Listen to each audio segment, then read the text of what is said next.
Ladies and gentlemen, have you ever met a car so elegant, so extravagantly Italian, that it makes even a Rolls-Royce look like it's trying a bit too hard? A car that was born into the roaring 20s, never legally registered, barely touched for a century, and somehow looks like it could still chauffeur a duchess to dinner?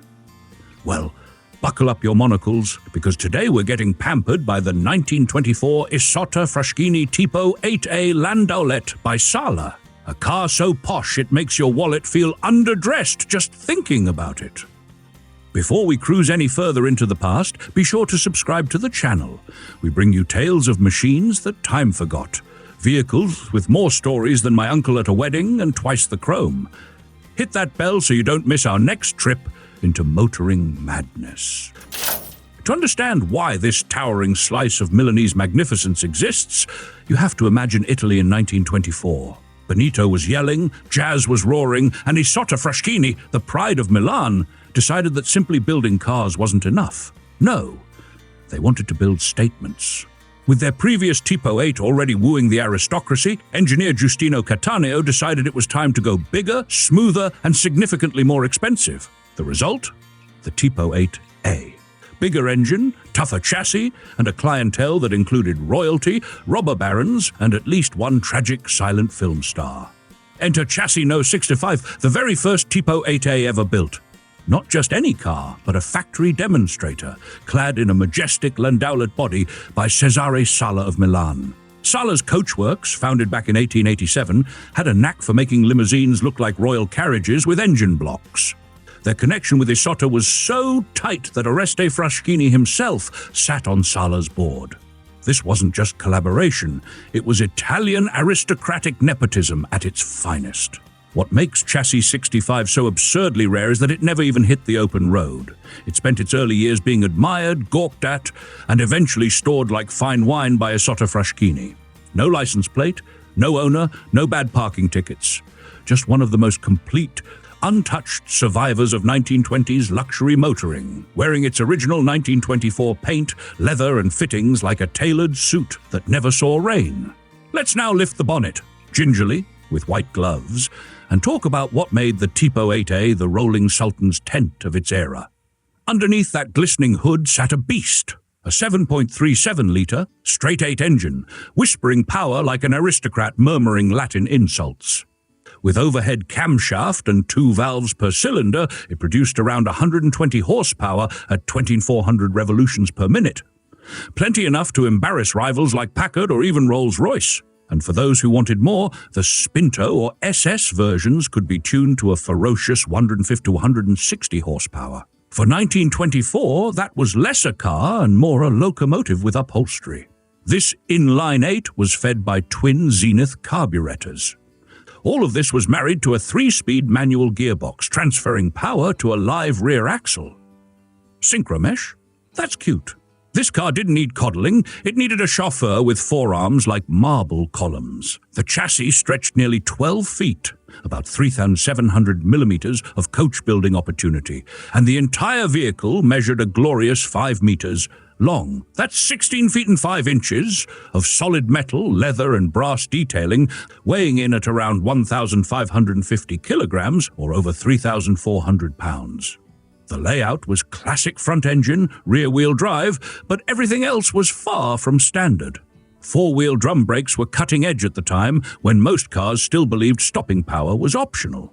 The suspension was no nonsense, semi-elliptic leaf springs front and rear, bolted to solid axles. Nothing fancy, but robust enough to carry half a ton of walnut trim and 3 monocled gentlemen named Giovanni. The wheels were enormous steel discs with dual side-mounted spares nestled behind elegant scuttle covers. At full tilt, the car could reach nearly 93 miles per hour, around 150 kilometers per hour, which was frankly terrifying in an age when roads were still arguing with cobblestones. And yet, despite all this brutish power, the Tipo 8A was refined to the point of decadence. The dashboard was a shrine to craftsmanship, wood inlays, ivory dials, and switchgear so elegant it made aircraft engineers weep. The seats? Hand-stitched leather that still smells like inherited wealth. The rear compartment, folding occasional seats, a division window, and just enough space to conduct a small opera. But the real marvel is that this specific car, chassis 655, retained it all.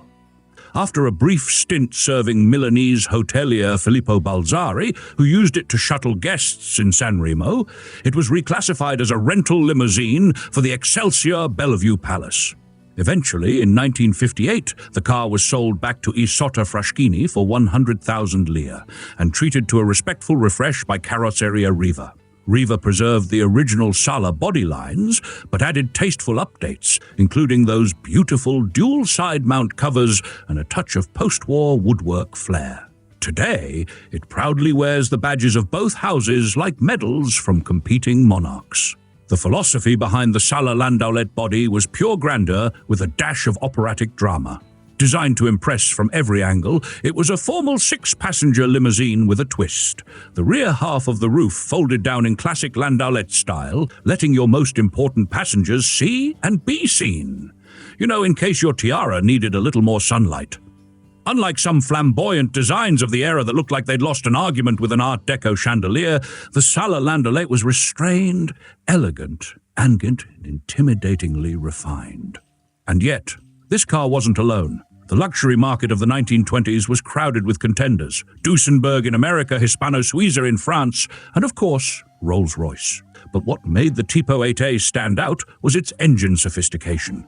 While rivals still leaned on pushrod 6s and carbureted V8s, Isotta Fraschini offered an overhead camshaft inline 8 with torque delivery so smooth it practically hummed Ave Maria. Market-wise, Isotta didn't mess around. A bare Tipo 8A chassis in the mid-1920s cost around $8,000, over $100,000 in today's currency. And that's before you commissioned a body. American dealers charged close to $10,000 for the chassis and $20,000 for a fully bodied car. That was more than a Rolls, and even a few thousand over certain Duesenbergs. Isotta wasn't just playing in the big leagues, they were charging admission at the gate. In modern times, chassis 655 has danced across some illustrious auction blocks. It fetched $434,500 at RM Sotheby's, Arizona in 2017, and then again sold for €246,875, about $270,000 in Paris 2020. Other 8s, especially the Spinto versions and show cars, have gone higher still. One Castagna-bodied cabriolet hit €131,500, while a 1930 SS Roadster took the record at $185,000 in 2023. But 655 stands apart not because of price, but because it's a time capsule. Original paint, original leather, original class. And oh, the stories it carries. After serving the elite guests of the Excelsior Bellevue Palace, the car somehow dodged the ravages of World War II. It wasn't bombed, melted down, or butchered for parts. Instead, it slept peacefully off-site, untouched by war or weather. Then came its rescue, bought back by Isotta Fraschini themselves, lovingly restored by Riva, and eventually used to train chauffeurs. Imagine learning to drive in a car worth more than your house, with your instructor whispering, "Please, no sudden movements." The car was forgotten again until the 1990s, when it was rediscovered in the company archives like a dusty treasure in an Indiana Jones movie. When it emerged, it was pristine. The deep midnight blue paint had aged like good brandy. The interior still smelled of 1920s prestige. The badges gleamed with the authority of a Milanese grandfather waving from a balcony. It was shown at Pebble Beach in 2017 and Amelia Island in 2019, where it promptly blew everyone's bespoke socks off. And yet, here's the kicker. This isn't just a survivor. It's the first Tipo 8A ever made, the Godfather. Chassis numero uno. That alone makes it a crown jewel. But it's the originality, the slow burn of history, the elegance of a machine that was never cheapened or butchered or repainted bright yellow that makes it something even rarer, authentic. A huge thank you to all the beautiful folks who sponsor this channel. You're the Sala to our Isotta. If it weren't for you, we'd be narrating bus schedules in monotone. And if you're still watching, may your roads be smooth, your garage dry, and your neighbors, not the kind who borrow tools and return them covered in mystery grease. Go forth and drive beautifully. See you next time.